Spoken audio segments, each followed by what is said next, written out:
Bonsoir tout le monde, heureux de vous retrouver.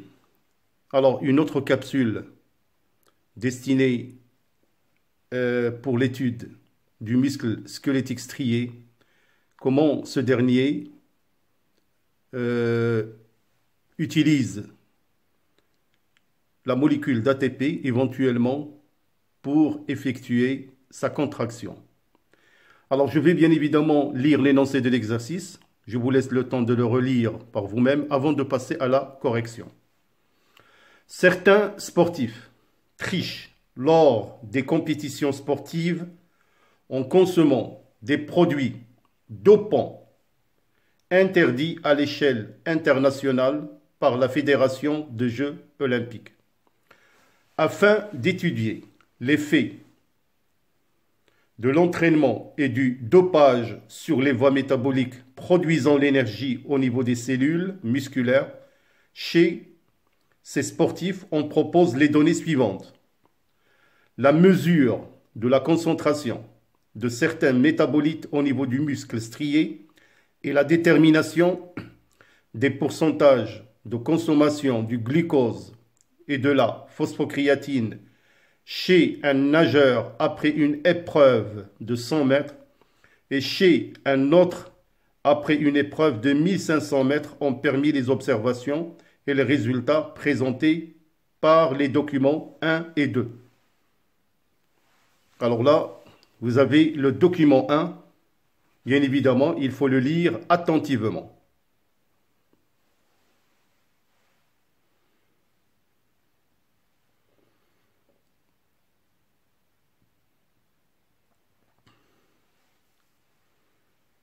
Alors là, vous avez le document 1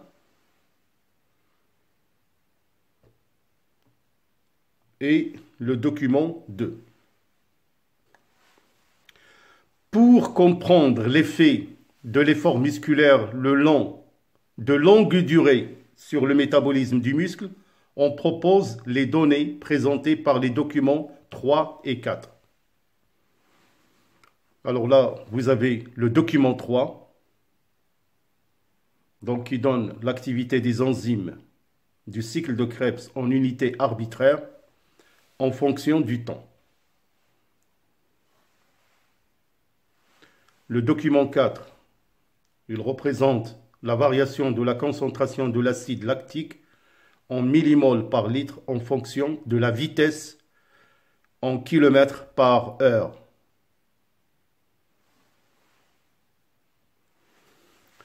Un entraînement de longue durée, 1500 mètres nage libre pendant 21 semaines, à raison de 5 séances par semaine, permet d'observer dans les cellules musculaires une augmentation du nombre de mitochondries de 120%, de la taille des mitochondries de 14 à 40%. Des mesures de l'activité des enzymes du cycle de Krebs sont réalisées à partir d'extraits de muscles prélevés chez différents sportifs, 1500 mètres nage libre, avant et après l'entraînement ont permis l'obtention du graphe ci-contre, c'est-à-dire le document 3.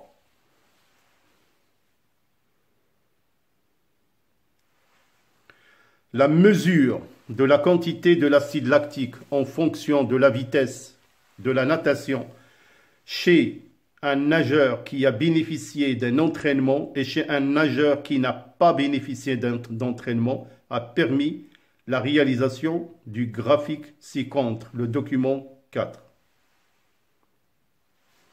Question. En utilisant les données des documents 3 et 4, déterminer l'effet de l'entraînement sur le métabolisme musculaire, puis expliquer l'effet de l'effort musculaire de longue durée sur les réactions métaboliques du muscle. Malgré les graves effets secondaires des produits dopants sur la santé pour améliorer leur performance sportive, certains nageurs utilisent différents produits dopants adéquats à leur activité sportive. Pour comprendre le mécanisme d'action des produits dopants, nous proposons les données du document 5. Alors, l'EPO, ou érythroprotéine, est une hormone sécrétée par le rein. Cette substance se trouve sous forme synthétique que les nageurs de longue distance utilisent comme produit dopant. Le tableau de la figure petit a présente les changements enregistrés au niveau de sang d'un individu avant et après l'injection de l'EPO. Alors là, vous avez la figure petit a.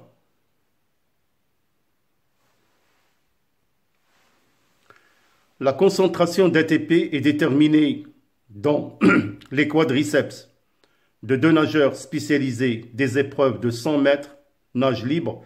Le premier a bénéficié d'un supplément de créatine. Ce sont des pilules de créatine. Pendant 5 jours, l'autre nageur a reçu un placebo. C'est une pilule, ne contient pas de créatine. Cette concentration est évaluée avant le début de l'exercice, c'est-à-dire au repos, juste à la fin d'exercice et après 3 minutes de récupération.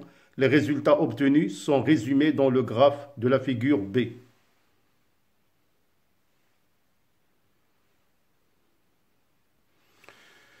Alors, question, en exploitant le document 5 et vos connaissances, déduisez l'effet de la consommation de l'EPO et de la créatine sur le métabolisme musculaire. Certains sportifs ont recours à s'entraîner dans les régions montagneuses, par exemple Ifrane par exemple, pour améliorer leur ventilation pulmonaire et augmenter le nombre de leurs globules rouges ainsi que la quantité de l'hémoglobine. À partir de vos connaissances, ou plutôt à partir de vos réponses précédentes, montrez qu'on peut améliorer la performance sportive sans utiliser d'EPO. Alors voilà mes chers élèves, donc c'est un exercice très intéressant. Alors avant de passer à la correction, notez que cet exercice va être réparti sur 2 capsules, donc celle-là est la première, et la deuxième, bien évidemment, va contenir le reste de la résolution. Alors la première question était, à partir du document 1, déterminer les variations de la concentration des métabolites chez les deux nageurs après l'effort musculaire. Alors je vais vous montrer bien évidemment le document 1. Alors voilà le document 1, donc qui donne les concentrations des métabolites en 10 puissance moins 6 mol grammes du muscle. On a l'état de repos. Alors, on a l'acide lactique, glycogène, phosphocréatine, l'ATP. Alors, pour la nage libre à 100 mètres pendant 1 minute et la nage libre 1500 mètres pendant 15 minutes. Alors, comme réponse, donc, détermination des variations des concentrations des métabolites. Alors, pour la nage libre à 100 mètres, diminution importante de la concentration de la phosphocréatine, augmentation de la concentration de l'acide lactique et une faible diminution de concentration du glycogène. C'est ce qu'on a déduit, bien évidemment, du document 1. Pour la nage libre, 1500 mètres, diminution importante de la concentration du glycogène, une légère augmentation de la concentration de l'acide lactique et faible diminution de la concentration de la phosphocréatine. Alors pour la question petit b, en se basant sur le document 2, dégager les voies métaboliques utilisées par le muscle de chacun des deux nageurs pour produire l'énergie. Alors je vous montre de nouveau le document 2.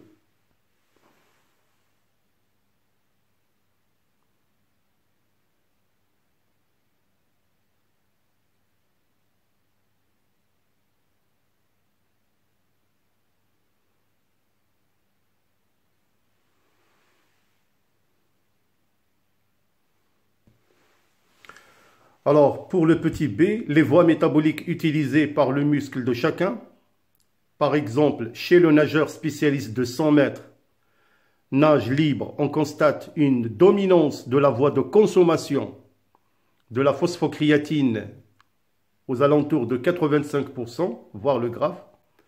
Le muscle utilise la fermentation lactique et la consommation de la phosphocréatine pour produire l'ATP.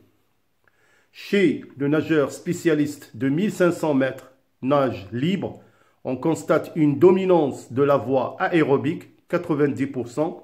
Le muscle utilise la respiration cellulaire pour produire l'ATP.